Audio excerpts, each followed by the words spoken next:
आज हम Schrodinger equation time dependent और टाइम इंडिपेंडेंट को डिस्कस करेंगे। Schrodinger equation can not be derived, it is a kind of postulate like F equals to ma in classical mechanics.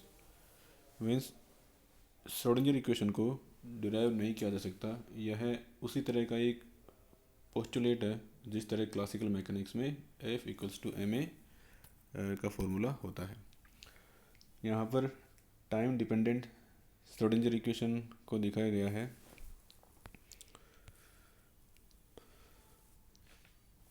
यहाँ पर जो potential energy reason है, potential energy function है VRT, ये represent करता है कि यहाँ पर ये जो पोटेंशियल है वो टाइम पर डिपेंड करता है। और ये 3 डायमेंशनल स्पेस में यहाँ इक्वेशन लिखी गई है। इक्वेशन फर्स्ट, इस इक्वेशन फर्स्ट के लिए जो हैमिल्टोनियन है उसको इक्वेशन सेकंड से रिप्रेजेंट किया जाता है H equals to H cross square 2m del square plus VRT। यहाँ पर R पोजीशन डिपेंडेंस को दिखाता है 3 डायमेंशन में और T टाइम डिपेंडेंस को। इस इक्वेशन 2 से यह निष्कर्ष निकलता है कि हैमिल्टोनियन है वो पार्टिकल की पोजीशन और टाइम दोनों पर डिपेंड करता है।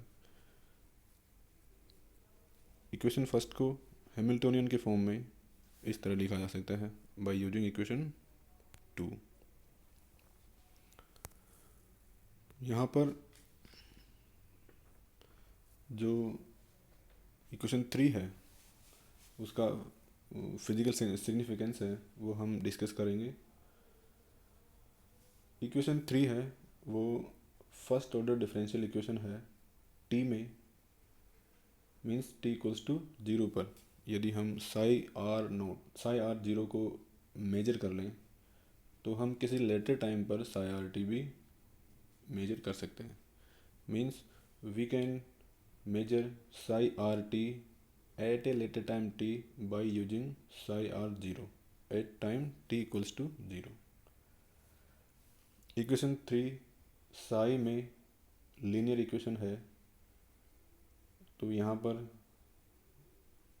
प्रिंसिपल ऑफ सुपरपोजिशन से दो वेव फंक्शन का एक लीनियर कॉम्बिनेशन बना सकते हैं और ये लीनियर कॉम्बिनेशन भी एक पॉसिबल सॉल्यूशन होगा इक्वेशन 3 का। इस इक्वेशन 3 जो कि फ्री पार्टिकल की श्रोडिंगर इक्वेशन है उसके लिए एक प्लेन वेव भी इसका एक सॉल्यूशन होता है, क्योंकि एक जो वेव पैकेट है उसको प्लेन वेव के सुपरपोजिशन से कंस्ट्रक्ट कर सकते हैं। तो एक वेव पैकेट जो कि एक वेव फंक्शन जो कि वेव पैकेट को रिप्रेजेंट कर रहा है वह भी इस इक्वेशन का एक सॉल्यूशन हो सकता है। अब हम वेव फंक्शन की फिजिकल सिग्निफिकेंस को जानेंगे। Wave function psi are T where R represents dependence on position in 3 dimension and T dependence on T shows dependence on time T. This is complex quantity, this is not measurable. और psi R T की कोई physical significance नहीं होती है, लेकिन इसका square modulus of psi R T, इसका square जिसको साई स्टार साई से लिखा जाता है प्रोडक्ट के रूप में, वह रियल और पॉजिटिव होता है। यहाँ पर साई स्टार है वो साई का कॉम्प्लेक्स फंक्शन है। तो जो स्क्वायर है साई आर टी स्क्वायर उसको पोजीशन प्रोबेबिलिटी डेंसिटी कहते हैं। Means probability per unit volume of space जिसमें पार्टिकल की मोशन को कंसिडर किया गया है। यहाँ पर इक्वेशन 2 है, ये रिप्रेजेंट करता है probability of finding the particle at time T in volume D V, यानी किसी वॉल्यूम डी वी में पार्टिकल की किसी टाइम टी पर पाए जाने की प्रोबेबिलिटी को रिप्रेजेंट करता है।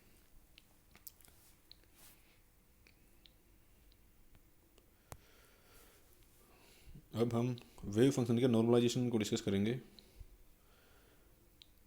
किसी पार्टिकल की डीवी वॉल्यूम में टाइम टी पर पाए जाने की प्रोबेबिलिटी को इक्वेशन फर्स्ट से रिप्रेजेंट किया जाता है। यदि पार्टिकल का एग्जिस्टेंस है किसी एंटायर सरफेस में, हम इमेजिन करें, मीन्स उस एंटायर सरफेस में पार्टिकल होना ही चाहिए, तो कहीं न कहीं वह पार्टिकल उसी स्पेस में होगा। मीन्स उसकी जो प्रोबेबिलिटी है वो 0 नहीं होगी, 1 होगी। तो इसको हम इस तरह लिख सकते हैं, total probability of finding the particle at time T in the space is given by equation 2 which is equal to 1. This condition is called normalization condition. यदि हम किसी पार्टिकल की range x equals to minus infinity से plus infinity को consider करें कि इस distance में पार्टिकल होना चाहिए, तो इसको इंटीग्रेट करेंगे माइनस इन्फिनिटी से प्लस इन्फिनिटी, और इसको इक्वेशन 3 से रिप्रेजेंट किया गया है। तो इस रेंज में, इस माइनस इन्फिनिटी से प्लस इन्फिनिटी वाली रेंज में पार्टिकल होना ही चाहिए। मीन्स उसकी जो प्रोबेबिलिटी है वो 1 होनी चाहिए। यदि पूरे स्पेस पर इसको इंटीग्रेशन करने के बाद में यहाँ पर 1 नहीं है और n है, वेयर n इज कांस्टेंट, तो यहाँ पर phi R T square normalised wave function नहीं होगा, यह अननॉर्मलाइज्ड वेव फंक्शन होगा। इसको नॉर्मलाइज करने के लिए इस कांस्टेंट को लेफ्ट हैंड साइड ले जाएंगे और इसको इस तरह लिख सकते हैं, फिर यह function 1/√n phi R T का स्क्वायर, यह नॉर्मलाइज्ड वेव फंक्शन होगा। इस केस में 1/√n को नॉर्मलाइजेशन कांस्टेंट कहते हैं। अब हम टाइम इंडिपेंडेंट श्रोडिंगर इक्वेशन और इसके स्टेशनरी स्टेट सॉल्यूशन को देखेंगे। इस इक्वेशन में जो पोटेंशियल एनर्जी फंक्शन है VRT, उसमें से वो टाइम पर डिपेंड नहीं करता है। मीन्स टी को यहाँ पर ओमिट कर देंगे तो VRT इक्वल्स टू VR हो जाएगा यहाँ। तो टाइम इंडिपेंडेंट कंडीशन के लिए जो हैमिल्टोनियन है वो इस तरह रिड्यूस हो जाएगा, H equals to minus H cross square two m del square plus VR, where potential energy function depends only on position not on time. इस इक्वेशन से यह भी क्लियर है कि जो हैमिल्टोनियन है वह भी टाइम पर डिपेंड नहीं करता है, टाइम इंडिपेंडेंट है। इस कंडीशन में जो श्रोडिंगर इक्वेशन है उसको हम इस तरह लिख सकते हैं इक्वेशन फर्स्ट से। इसका सॉल्यूशन है वो method of separation of variables से निकाल सकते हैं। मीन्स यहाँ पर वेव फंक्शन साई है वो पोजीशन और टाइम का फंक्शन है। यहाँ पर पोजीशन और टाइम दोनों के लिए अलग अलग फंक्शन लेते हैं हम। इसके बाद में इक्वेशन फर्स्ट को इक्वेशन 3 से लिख सकते हैं। इक्वेशन 3 में साई आर फाई टी से इसको डिवाइड करने पर हमें नेक्स्ट इक्वेशन मिलती है, इक्वेशन 4। इस इक्वेशन से यह स्पष्ट है कि जो राइट हैंड वाला पार्ट है इक्वेशन 4 में वह ओनली टाइम डिपेंडेंट है, वह पोजीशन पर डिपेंड नहीं करता है। सिमिलरली जो लेफ्ट हैंड वाला पार्ट है वो ओनली पोजीशन डिपेंडेंट है, टाइम पर डिपेंड नहीं है। मीन्स यदि टाइम में चेंज करने पर जो लेफ्ट हैंड वाला पार्ट है वो चेंज नहीं होगा। और सिमिलरली हम कह सकते हैं कि पोजीशन में चेंज करने पर राइट हैंड वाला पार्ट चेंज नहीं होगा। मीन्स ये दोनों पार्ट हैं वो एक किसी कॉमन कांस्टेंट के बराबर होने चाहिए। इसको इक्वेशन 5 और 6 में दिखाया गया। यहाँ पर ये कॉमन कांस्टेंट है वो ई लिया गया है। तो राइट हैंड साइड वाली इक्वेशन है उसको हम इस तरह लिख सकते हैं और लेफ्ट हैंड वाले पार्ट को इस तरह लिख सकते हैं। इक्वेशन 6 को हम इस तरह से भी लिख सकते हैं, साई आर को ई की साइड ले जाने पर। This equation 7 is known as time independent Schrodinger equation, और इसको शॉर्ट फॉर्म में इसको इस तरह लिखा जा सकता है एच साई आर बराबर ई साई आर। यहाँ पर एच वही हैमिल्टोनियन है। मीनिंग ऑफ कांस्टेंट ई को हम इस तरह लिख सकते हैं इक्वेशन 5 से। तो इक्वेशन 9 है वो फर्स्ट ऑर्डर डिफरेंशियल इक्वेशन बन गई। इसका जो सॉल्यूशन है वो हम इस तरह लिख सकते हैं exponential minus I E T iota E T H cross. So five T हम सी को यहाँ पर ओमिट कर सकते हैं। 5t को फाइनली हम इस तरह लिख सकते हैं, टाइम डिपेंडेंट है। तो जहाँ पर हमने method of separation of variables को यूज़ किया था तो इस फंक्शन को माना था psi are t equals to psi r plus 5t। तो 5t की वैल्यू यहाँ पुट करने पर ये इक्वेशन 11 हमें मिलती है। मीन्स जो इक्वेशन है उसका सॉल्यूशन इक्वेशन 11 से दिया जा सकता है। इसको फर्दर रखेंगे तो इक्वेशन 12 प्राप्त होगी। इस इक्वेशन में जो ई है वो इस operator i h cross del upon del t की आइगन वैल्यू है, और ये क्या है ऑपरेटर है, और साई आर टी क्या है आइगन फंक्शन है। यहाँ पर ई क्या है आइगन वैल्यू है।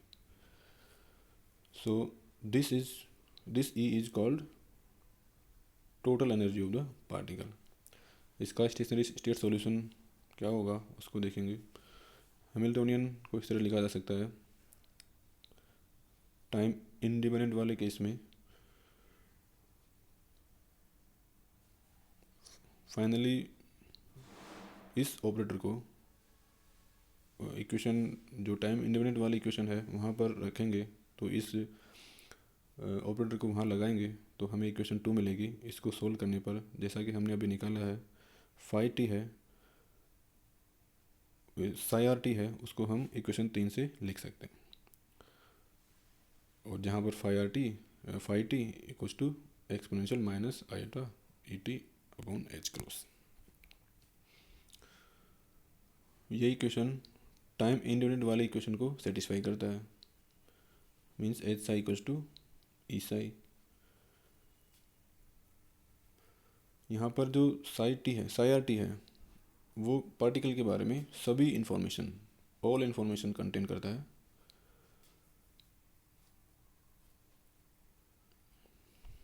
तो टोटल जो सॉल्यूशन है इसका साई आर टी 5t का साई आर टी और 5t के फॉर्म में इसको हम इस तरह लिख सकते हैं, जहाँ 5t है उसकी वैल्यू ये है और psi r as it is है। इस वेव फंक्शन से हम उस पार्टिकल की जो प्रोबेबिलिटी है उसको देख सकते हैं। इसका कॉम्प्लेक्स लें, इस इक्वेशन का कॉम्प्लेक्स लें तो यहाँ पर जो टाइम डिपेंडेंसी है इसकी माइनस आई ई टी में ये वो ओमिट हो जाएगी। मीन्स इसका कॉम्प्लेक्स कॉन्जुगेट निकालेंगे और एज इट इज को मल्टीप्लाई करेंगे तो इस टर्म में प्रोबेबिलिटी की टर्म में टाइम डिपेंडेंसी वाला टर्म नहीं आएगा। मीन्स जो प्रोबेबिलिटी है वो टाइम पर डिपेंड नहीं होगी। यही सॉल्यूशन इसका स्टेशनरी स्टेट सॉल्यूशन है।